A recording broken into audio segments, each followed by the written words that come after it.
And good evening and welcome back to our Frank Talk as we continue with Ntate Mangena. Tate, there was a point where the black consciousness seems to have been the answer that mobilized people, black people, across political strands. At some point it then became a political strand on its own.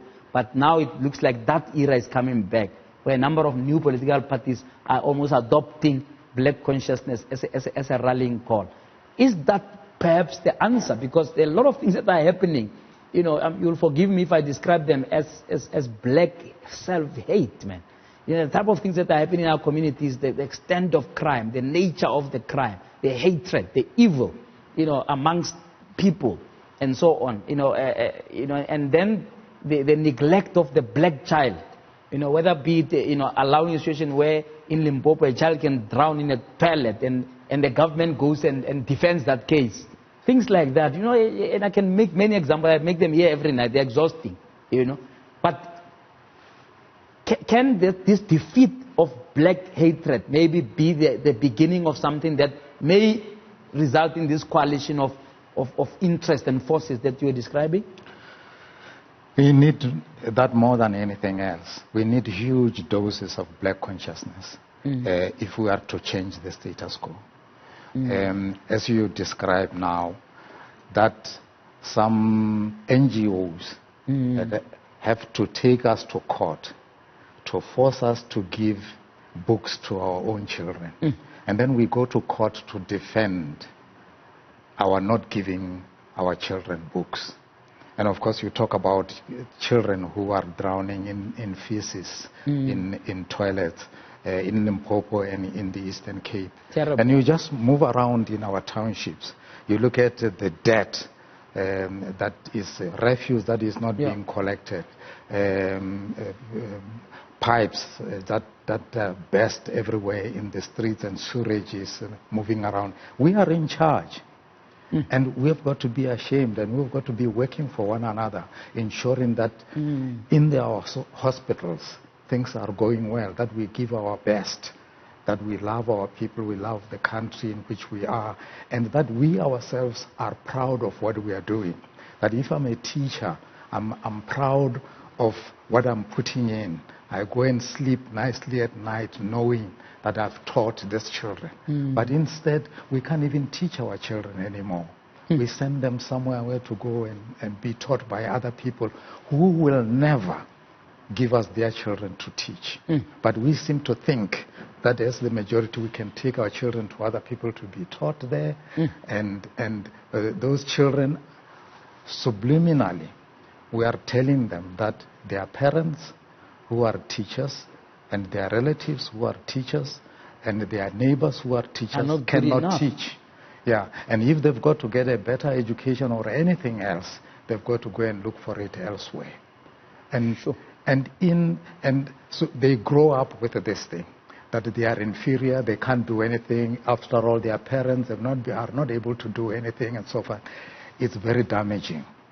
Yeah, but it indicates that there is a lot of black consciousness that is required, that will ensure that we want to take pride in what we are doing in excellence.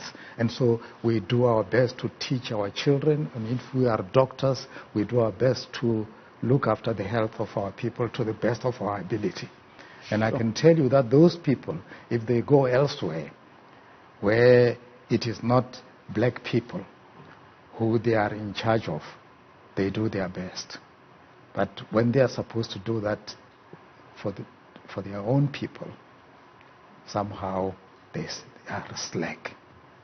I wonder how you describe what has cost that. And I want to ask you a pointed question. You for some reason, at some point, you became a member of the executive. You invited in, because the president can invite people from opposition parties, and so you invited in to be a minister of science and technology. And people often say, at the cabinet level, this is where people like you who are there and the colleagues can question each other about the progress they are making in their different areas of work. What is your assessment? And I know that once you're in cabinet, you can tell us what happened there, and that's not what I'm asking you to do. But what is your own analysis about what the big impediment is? Because it seems to me that there is a lot of emphasis if you look at the various economic policies, whether you talk about RDP to Asgisa to New Growth Path, it doesn't end. They keep renaming them, right?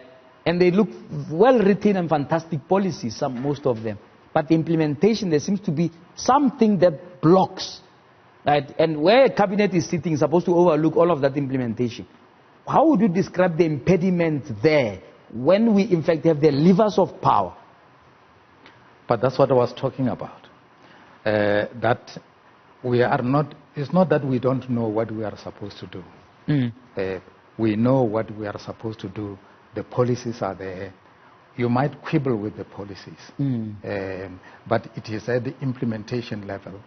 And I can tell you, you can go to any political party and ask them whether we should give our children books or not. And all of them will tell you that we've got to give our children books.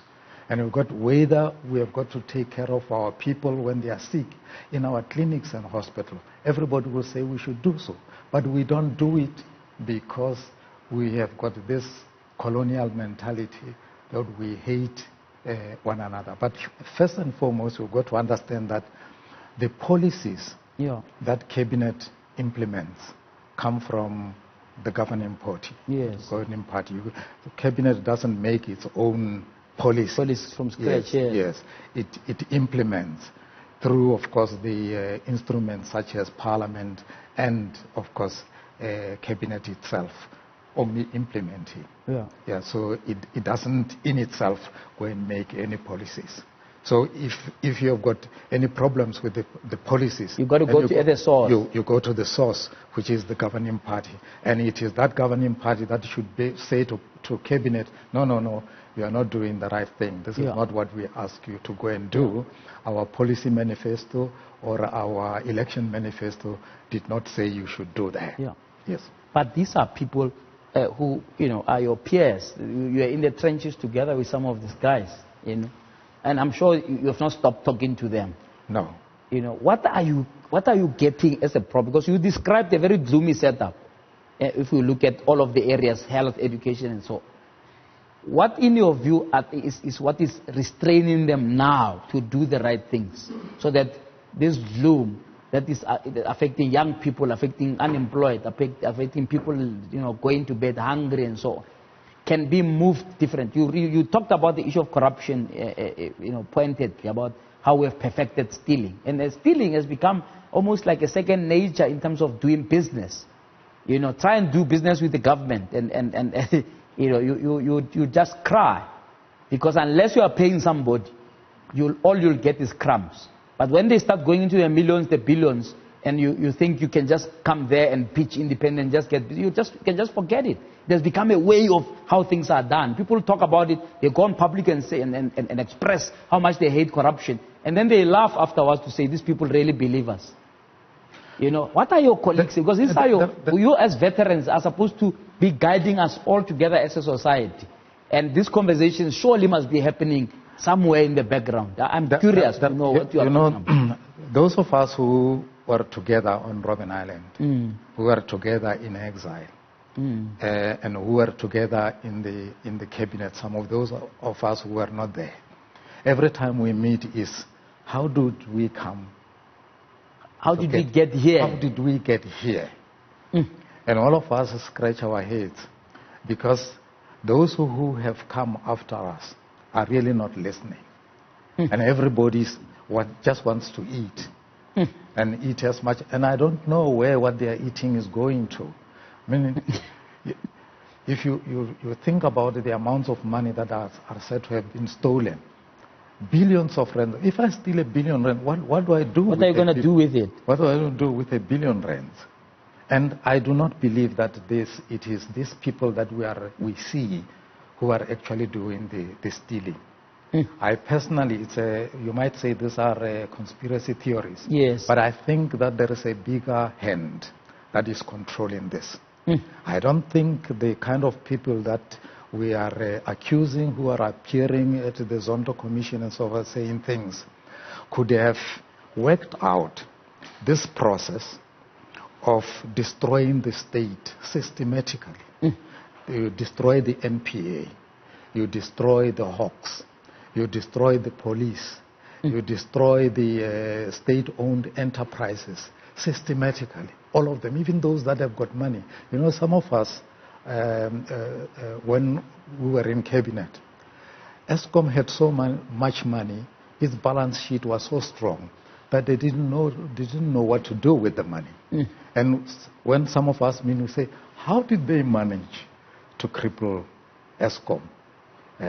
Such a great corporation that was so good. But where are these billions that these people have stolen? Where is it? Where are they? These billions. And we believe that there are forces that are cutting us to size. Yes. You know, you have heard this thing that we're punching above our weight. And we're running around in Africa saying, let's have peace. Let's stop fighting. Let's build democracy. Let there be cohesion and solidarity amongst Africans and so on. We might think that that was the right thing to do. It is not what other people thought was the right thing to do, because now it means they couldn't go to the Congo anymore and harvest illegally all sorts of things that they were harvesting. So they send us. So they send some other people. They are controlling some people in order that they should do that. Are you alleging a Western force, third force conspiracy of some sort? Whatever it is. But you are saying that you don't want to blame only those who are here. As far as you're concerned, there seems to be the smaller person. There must be some bigger person somewhere who's a puppet master. But utilizing the weaknesses that they have discovered amongst us. And amongst other things, it is this colonial mentality that I'm talking about. That we are not strong. We hate one another to such an extent that we are not able to assist, to help one another. There's no solidarity amongst us. You know,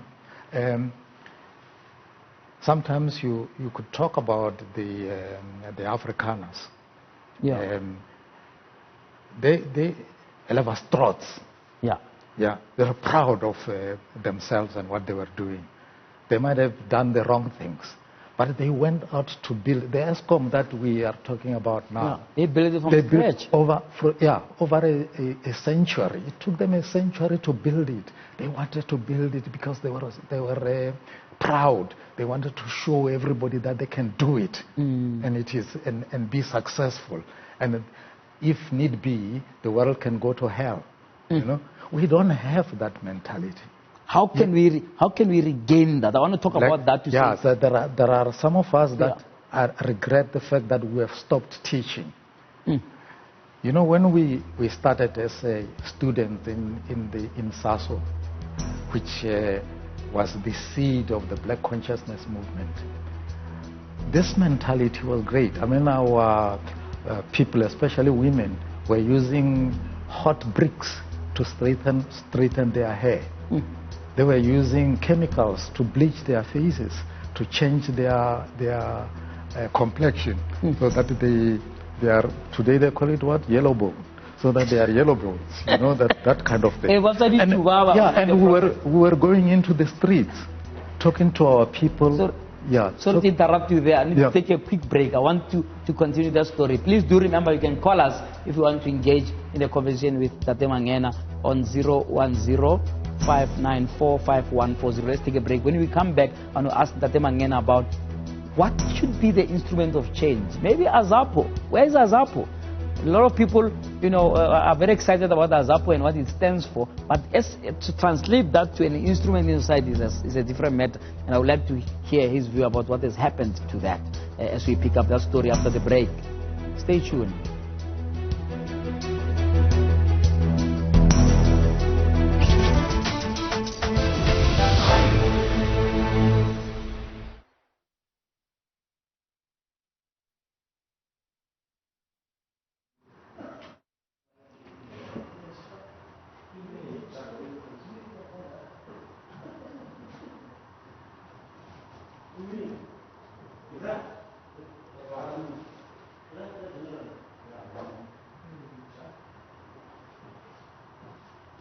Front talk continues. That if you have to resume that story, this whole thing you just described about SASO and so on. The question is, what has happened to that legacy, right? That would have lived on through, organizations like AZAPO, organizations like the PAC, and etc. Can those organizations still be the instrument of where we need to go? Yes, they can, but if I could just finish that we went into the streets and mobilized. Yes. We were confronting people in the streets, stopping our sisters and saying, you are beautiful as we are. Yeah. We're saying to one another, you don't need these labels, these other names. If my other label is Aaron, but Aaron became Sibuli. And that was popularized, and then let's give our children their names. You are proud as you are beautiful as you are, and so on. We need to do that. But I believe that organizations move like waves. They've got crests and troughs. Yeah. There are times when they are low, and there are times when they go up. Yes. Yeah. And when we were active in the 60s, early 70s, and so on, the older liberation movements were almost comatose. Nobody was talking about the ANC and the PAC that much. Yeah. The only political vehicle on the road was the Black Consciousness Movement. But now it has gone into decline, and the ANC had come up. It was dominant. Now it is in trouble. It is going down. As from where I'm sitting, I see it going down and down, and I don't see how they can bring themselves up. So all that we need to do is to go back. Some of us regret the fact that we have stopped teaching about ourselves, about us as a people, and calling for that solidarity that we need. And I can tell you, you can go and teach as many black people as you want the practical skills, engineering, commerce, governance, and so on. But if the people you teach have no pride in themselves, if they hate themselves, if they hate their people, it will take you nowhere. They will go to ESCOM and run it into the ground. And why aren't we ashamed that we found ESCOM strong, and in 20 years, ESCOM that was built in 100 years, it takes us 20 years to destroy it. South African Airways, we destroyed the post office. I can imagine life without the post office. Ever since one was born, there's always been the post office. Yeah. And it has been, and we have destroyed the post office. And as I say, there is nothing that we have not destroyed. The broadcaster, and so we've destroyed everything. And basically, it's because even conscience has disappeared. People are not ashamed to say, I work for the SABC, when they know that they've destroyed the SABC. What do you tell your children? What do you tell them? Your relatives, the neighbors, and so on. What do you tell them? Sure. If you see, we say that motuki motugabatu, and motuki ditlung. And when you go out and you drive, you don't drive wrong because you are afraid of the police, but because you are human and you have got to behave like a human being and do the right thing. Absolutely. Yes. Absolutely. Let's go to the lines now. Jane in Soweto. Good evening to you. Good evening to you too, Jason. Evening. Yes, when you started your program, what I liked most was, I'm sorry. What I liked, no,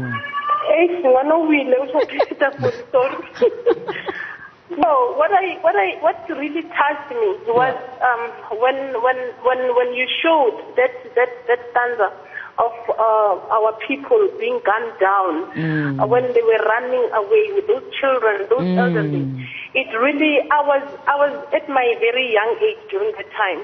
I grew up in Soweto and I saw a lot of things. I grew up when the streets were still very dusty, when around 4 o'clock it was very misty because of the Dofozarona, all those things. But what I see happening, I am currently, yes, I'm fortunately blinking, but I see regression, that kind of thing coming back. that consciousness, our own black consciousness, is no longer, it's not there. We are forgetting that these people haven't forgotten where they were before. And they are making sure that they put their own brothers and sisters in places wherein they don't even deserve to be. But we are allowing that to continue and to happen. It hurts a lot, especially when you are exposed to those things, especially when you know what happened in the past. You know, there is this saying that says power corrupts, and absolute power corrupts absolutely. Are we that absolute? Are we that corrupt absolutely that we forgot where we are coming from? Jane, what do you think should be done? You know, we've all analysis about how bad things are, the stealing, the corruption, and what are the one or two things you think, as citizens, we should do to sort this out once and for all? What I think we should do, we should uplift each other and forget of this thing of suppressing one another. And the shame that we put, like the things that happens in Parliament. You know, when this left wing, right wing, and then owning each other, when we think that we are the leaders who are supposed to be representing us in the community out there. It shames us when we are looking at those things. It shames me to know that VBS is down because of our very own people. It shames me to see that I cannot hold a higher position because of the color of my skin. It shames me to see my own people forgetting who they really are and trying to become something they are not. It shames me to see people being like crabs in the bucket, not wanting to come out, pulling each other down.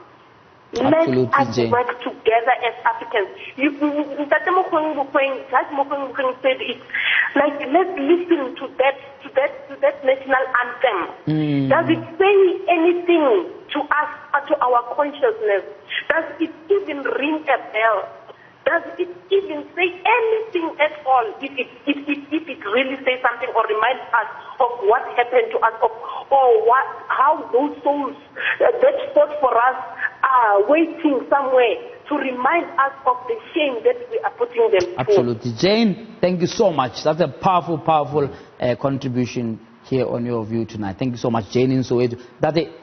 You can hear the pain in the voice, and she's speaking for many. People just are about to throw their hands in the air, you know, because of the hopelessness that surrounds us.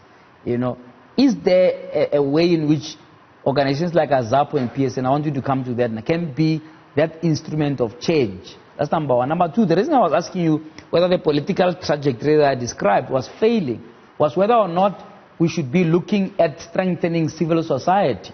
Because if you remember, even amidst the banning of political parties in the 80s in particular, right, the civil society took over, you know, forums and broad mass democratic movements, you know, who were not necessarily political parties, Christian organizations, etc., you know, formed themselves into forums that filled that gap.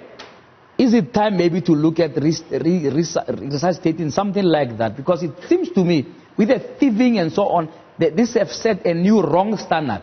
So everybody's saying, if I can just get the one seat in parliament, doesn't matter. They'll campaign. If they have 2 seats in parliament, they are fine. They can have a house in Acacia Park and have a little car and stay in Cape Town for 5 years. That's sorted out their poverty, right? Whereas in civil society, people may not do that to gain anything. They may do like Section 27 or like a TAC, who forced the hand of government for people to get ARVs. Those people are not in parliament. And when they were doing that, there were political parties in parliament. You ask yourself, what were these opposition parties in parliament doing when people were dying, the ANC was half asleep on it, and they didn't,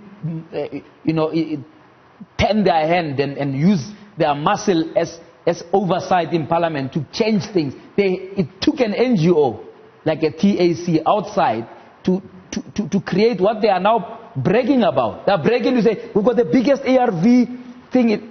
They forgot that they were forced into it. Yes. And I'm saying, is it not time to look at something like that so that you complement the political part with the civil society to change things? Yes. In the struggle for freedom, all sorts of elements, all spheres of activity of our people got engaged to fight for the freedom that we have got now. And it is a big mistake to leave that to a political party. In every democracy, you have got to have different actors and aspects and sectors of society protecting what their rights are, what their needs are. So the trade unions, the students, the religious communities in their different manifestations, women and so on, should all contend and never leave the fate of a people to political parties. That would be the biggest mistake that we have. But unfortunately, politics and political parties are a necessary evil. There is no country that has not politics. And politics is almost everything. Because you see, when we talk about the education that is no good, health that is no good, the roads that are no good, and so on, all that depend to a large extent on what the political situation looks like. In Zimbabwe, for example, once the politics went south, everything went south. Now they don't have water, they don't have medicine in the hospitals, and they don't have electricity, and etc. So we have got to make sure that as we take care of the other needs of different sectors of our society, we also fix the politics. We also fix the politics, and we make sure that the politics goes right. In fixing those politics, people are saying we seem to almost excuse the ANC and say, let's fix the ANC from it. Nobody has ever, or let me not say that, but let's say a lot of people, may not resonate with, let's replace the ANC. There's some trance that happens during an election where people suspend their judgment about evaluating how this movement has failed us over 26 years, and then switch on the mode of saying, but these are our liberation movement. I want you to remark on that after the break. Should we be having a better consciousness around electing people who in fact can deliver, rather than just looking at their historical track record and continuing with what is a failing state? Let's take a break now.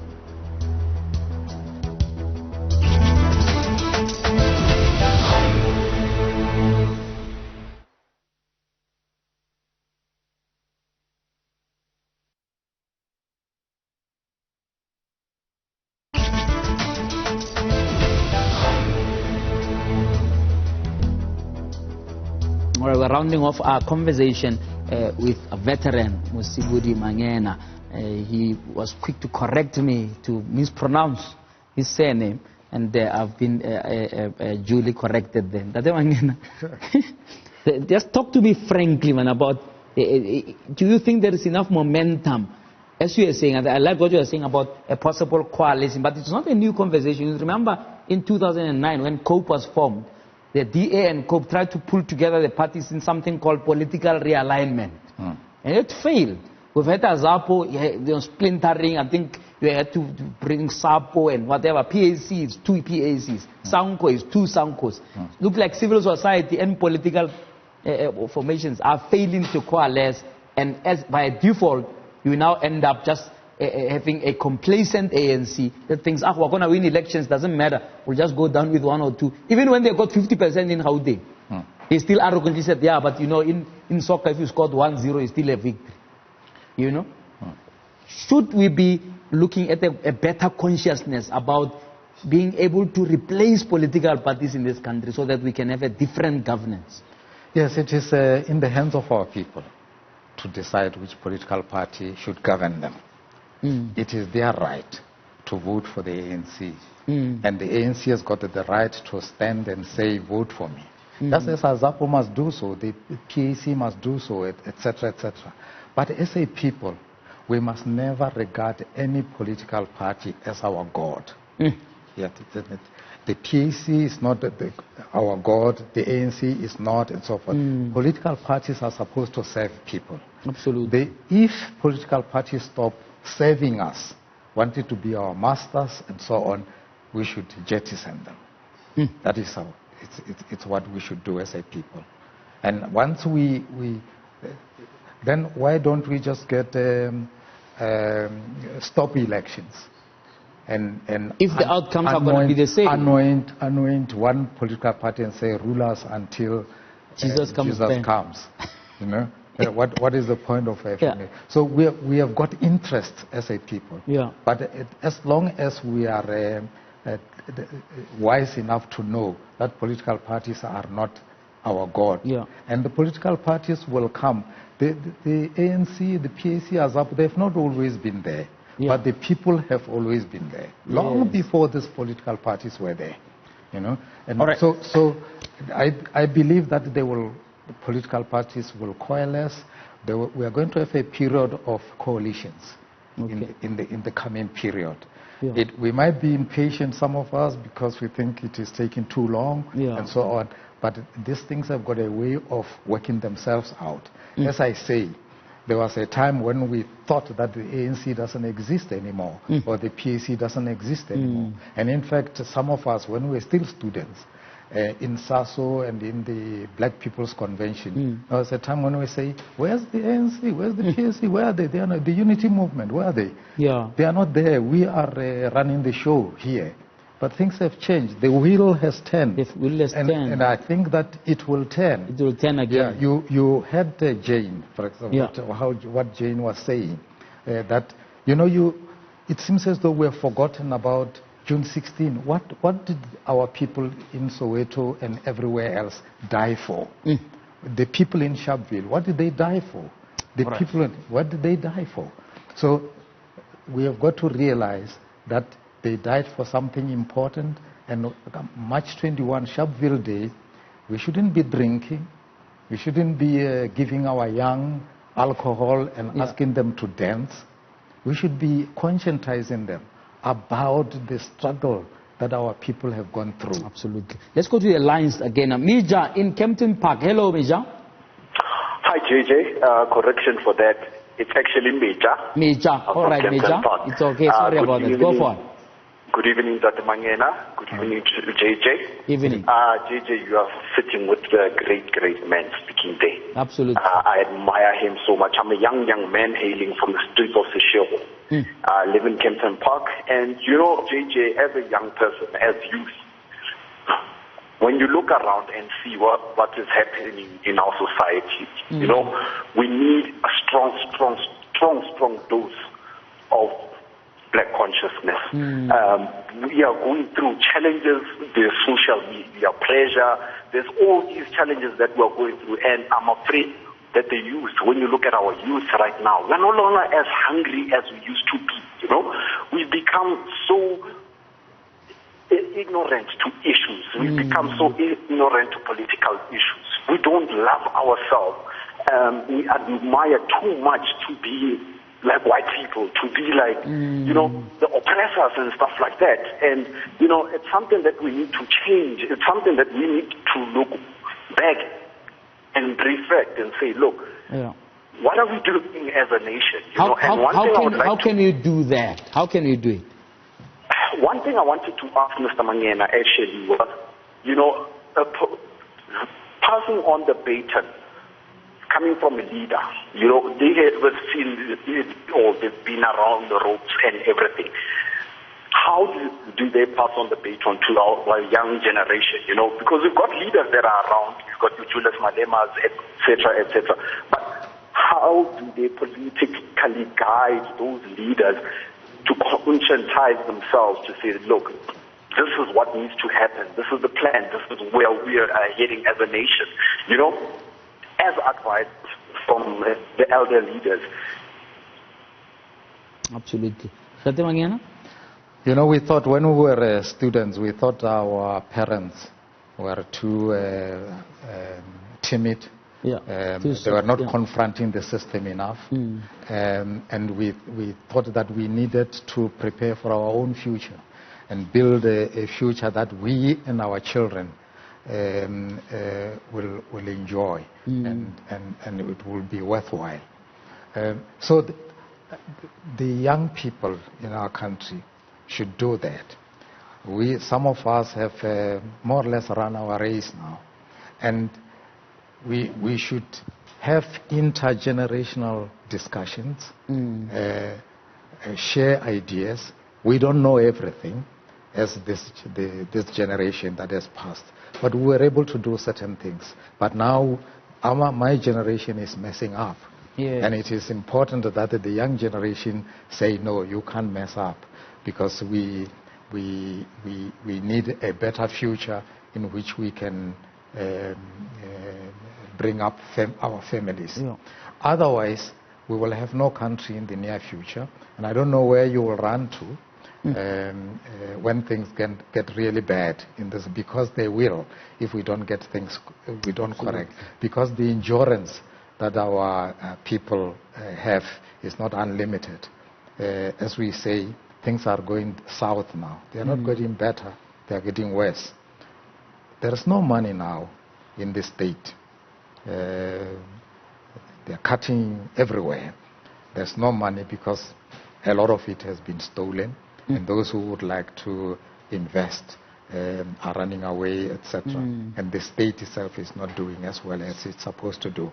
So it's important that Major and the JJ and that age should take up this baton and run with it. Yeah. And this country can get better. It can. We are a middle-income country. We should be having a better education than we have now. We should be having less crime than we have now. And we should be being able to look after our people in the hospitals more than we do now. We should be catching more criminals than we are doing now. Absolutely. But we need to have solidarity as a people. As Jane was saying, that we should not forget where we come from. Yeah. I think you raised an important point about the black consciousness movement having been a nucleus at some point of black unity, black activism, and politics in general. Are you saddened about the state of Azapo now as an instrument of change? Absolutely. Absolutely. And I pray every day that it will resuscitate itself and get much better, because I know it can do much better than it is now. There is some level of inertia. I don't know where it comes from, but I suppose it has something to do with the milieu in which we find ourselves, social, political, economic milieu in which we find ourselves, and somehow Azapo has not got a handle of what needs to be done at this point in our history. But I sincerely believe that Azapo will come to the party in the near future. Yeah. Last word, we only have a minute left. If you're in charge, how would you resolve the current land question, briefly? I'll give land to black people immediately. And we should have done that on day one of the democracy that we have got now. Because our people died for that. And, our forebears, Buskukune, Mushweshe, Udingan, they fought for the Mumakanda. They fought for this land, and they died. And we too, in our struggle, that's what we're doing. And now, 26 years later, we are talking about expropriation of land without compensation. And I believe a lot of that talk is not serious. I don't know where the passion comes from suddenly, when in fact, day one after attainment of democracy, we should have given our